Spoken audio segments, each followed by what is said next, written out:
ದೋಸ್ತೋ, welcome to my educational content channel. ಈ ವಿಡಿಯೋದಲ್ಲಿ ನಾವೇನು ಡಿಸ್ಕಸ್ ಮಾಡೋಣ ಅಂದರೆ ಇನ್ಕಮ್ ಅಂದರೆ ಏನು, active income and passive income ಅಂದರೆ ಏನು ಅಂತ ಡಿಸ್ಕಸ್ ಮಾಡೋಣ ವಿಡಿಯೋಸ್ದಲ್ಲಿ. ಫಸ್ಟ್ ಆಫ್ ಆಲ್ ಈ ವಿಡಿಯೋ ಬಂದು ಫುಲ್ಲಿ ರೇಟೆಡ್, ಫಿನಾನ್ಸ್ ರೇಟೆಡ್ ಆಗಿರುತ್ತೆ. ಯಾರಾದರೂ ಫಸ್ಟ್ ಟೈಮ್ ವಿಡಿಯೋಸ್ನ ನೋಡ್ತಿದ್ರೆ ದಯವಿಟ್ಟು ಸಬ್ಸ್ಕ್ರೈಬ್ ಮಾಡ್ಕೊಳ್ಳಿ, ಹಾಗೆ ಶೇರ್ ಮಾಡಿ, ಹಾಗೆ ಕಮೆಂಟ್ ಮಾಡಿ ಫ್ರೆಂಡ್ಸ್. ಬನ್ನಿ ವಿಡಿಯೋಸ್ಗೆ ಎಂಟರ್ ಆಗೋಣ. ಫಸ್ಟ್ ಆಫ್ ಆಲ್ ಇನ್ಕಮ್ ಅಂತಂದರೆ ಏನು ಅಂತ ಅರ್ಥ ಮಾಡ್ಕೊಳ್ಳೋಣ. ಇನ್ಕಮ್ ಅಂತ ಅಂದರೆ, ಈಗ ರವಿ ಅನ್ನೋ ಹೆಸರನ್ನ ನಾನು ಎಕ್ಸಾಂಪಲ್ಗಾಗಿ ತಗೋತಾ ಇದ್ದೀನಿ. ರವಿ ಅನ್ನೋ ವ್ಯಕ್ತಿ ಒಂದು ಕಂಪನಿಯಲ್ಲಿ ಕೆಲಸ ಮಾಡ್ತಿರ್ತಾನೆ. ಕಂಪನಿಯಲ್ಲಿ ಕೆಲಸ ಮಾಡ್ತಿದ್ದು ಒಂದು ದುಡ್ಡನ್ನ ಸಂಪಾದನೆ ಮಾಡ್ತಿರ್ತಾನೆ. ಅದು ಅವನಿಗೆ ಇನ್ಕಮ್ ಆಗಿರುತ್ತೆ. ಈ ಇನ್ಕಮ್ ಅಲ್ಲಿ ಎರಡು ಥರ ಇನ್ಕಮ್ ಆಗಿರುತ್ತೆ. ಮೊದಲನೇದು ಬಂದು ಆಕ್ಟಿವ್ ಇನ್ಕಮು, ಎರಡನೇದು ಬಂದು ಪ್ಯಾಸಿವ್ ಇನ್ಕಮ್. ಇವೆರಡನ್ನು ನಾವು ಎಕ್ಸಾಂಪಲ್ ಮೂಲಕದಿಂದ ಅರ್ಥ ಮಾಡ್ಕೊಳ್ಳೋಣ. ಯಾಕಂದ್ರೆ ಎಕ್ಸಾಂಪಲ್ ಮೂಲಕದಿಂದ ಅರ್ಥ ಮಾಡ್ಕೊಂಡ್ರೆ ಕಾನ್ಸೆಪ್ಟ್ಸ್ ಈಸಿಯಾಗಿ ಕ್ಲಿಯರ್ ಆಗುತ್ತೆ.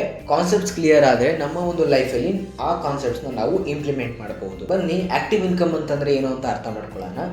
ಇಲ್ಲಿ ರವಿ ಅನ್ನೋವಂಥ ವ್ಯಕ್ತಿನ ಎಕ್ಸಾಂಪಲ್ ಆಗಿ ತಗೋತಾ ಇದ್ದೀನಿ. ರವಿ ಅನ್ನೋ ವ್ಯಕ್ತಿ ಏನು ಮಾಡ್ತಾನೆ, ಆ್ಯಸ್ ಅ ಟೀಚರ್ ಆಗಿ ಕಾಲೇಜಲ್ಲಿ ಕೆಲಸ ಮಾಡ್ತಿರ್ತಾನೆ. ಕೆಲಸ ಮಾಡಬೇಕು ಅಂತಂದರೆ ಆ್ಯಸ್ ಅ ಟೀಚರ್ ಆಗಿ ಅವನ ಮೈಂಡ್ ಆಗಿರ್ಬೋದು, ಬಾಡಿ ಆಗಿರ್ಬೋದು, ಪ್ರೆಸೆನ್ಸ್ ಆಗಿರಬೇಕು ಇದ್ದು ಅಲ್ಲಿ ಕಂಪನಿಯಲ್ಲಿ ಕೆಲಸ ಮಾಡ್ತಿರ್ತಾನೆ. ಮಂತ್ ಎಂಡಲ್ಲಿ ಅವನು ಸ್ಯಾಲ್ರಿಯನ್ನು ಇಸ್ಕೊತಿರ್ತಾನೆ. ಆ್ಯಸ್ ಅ ಮ್ಯಾನೇಜರ್ ಆಗಿರ್ಬೋದು, ಅಲ್ಲ ಯಾರು ಪ್ರಿನ್ಸಿಪಲ್ ಹತ್ರ ಆಗಿರ್ಬೋದು, ಯಾರ ಹತ್ರನೂ ಸ್ಯಾಲ್ರಿಯನ್ನು ಇಸ್ಕೊತಿರ್ತಾನೆ. ಅದು ಅವನಿಗೆ ಆಕ್ಟಿವ್ ಇನ್ಕಮ್.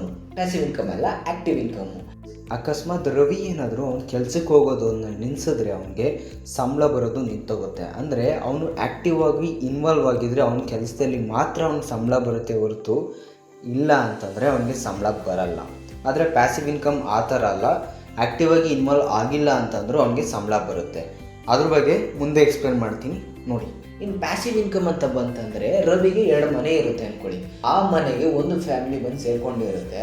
ಆ ಫ್ಯಾಮಿಲಿ ಏನು ಮಾಡುತ್ತೆ, ರವಿಗೆ ರೆಂಟ್ ಅನ್ನೋದನ್ನ ಪೇ ಮಾಡ್ತಾರೆ. ಓಕೆನಾ, ರವಿಗೆ ರೆಂಟ್ ಪೇ ಮಾಡ್ತಾರೆ. ಇಲ್ಲಿ ರವಿ ಅನ್ನೋ ವ್ಯಕ್ತಿ ಯಾವುದೇ ರೀತಿ ಅವ್ರ ಮನೆಗೆ ಹೋಗಿ ಕೆಲಸ ಮಾಡಲ್ಲ, ಯಾವುದೇ ರೀತಿ ಇನ್ನು ಕೆಲಸದಲ್ಲಿ ತೊಡಗಿರಲ್ಲ, ಅವನು ಕೆಲಸದಲ್ಲಿ ಇನ್ವಾಲ್ವ್ ಆಗಿರಲ್ಲ. ಆದರೂ ಅವ್ನ ಮನಿ ಅರ್ನ್ ಮಾಡ್ತಿರ್ತಾನೆ, ದುಡ್ಡನ್ನ ಸಂಪಾದನೆ ಮಾಡ್ತಿರ್ತಾನೆ. ಇದು ಪ್ಯಾಸಿವ್ ಇನ್ಕಮ್ ಆಗಿರುತ್ತೆ. ಈಗ ಪ್ಯಾಸಿವ್ ಇನ್ಕಮ್ ಯಾವ್ಯಾವ ಥರ ಜನರೇಟ್ ಮಾಡ್ಬೋದು ಅಂತ ನೋಡೋದಾದರೆ, ಮೊದಲನೇದು ಬಂದು ಮ್ಯೂಚುವಲ್ ಫಂಡ್ಸು. ಮ್ಯೂಚುವಲ್ ಫಂಡ್ಸಲ್ಲಿ ಇನ್ವೆಸ್ಟ್ ಮಾಡಿ. ಫಾರ್ ಎಕ್ಸಾಂಪಲ್, ಈಗ ಮ್ಯೂಚುವಲ್ ಫಂಡ್ಸಲ್ಲಿ ಬಿಗಿನಿಂಗ್ ಆಫ್ ದ ಮಂತ್ ಬರುತ್ತೆ, ಎಂಡಿಂಗ್ ಆಫ್ ದ ಮಂತ್ ಬರುತ್ತೆ.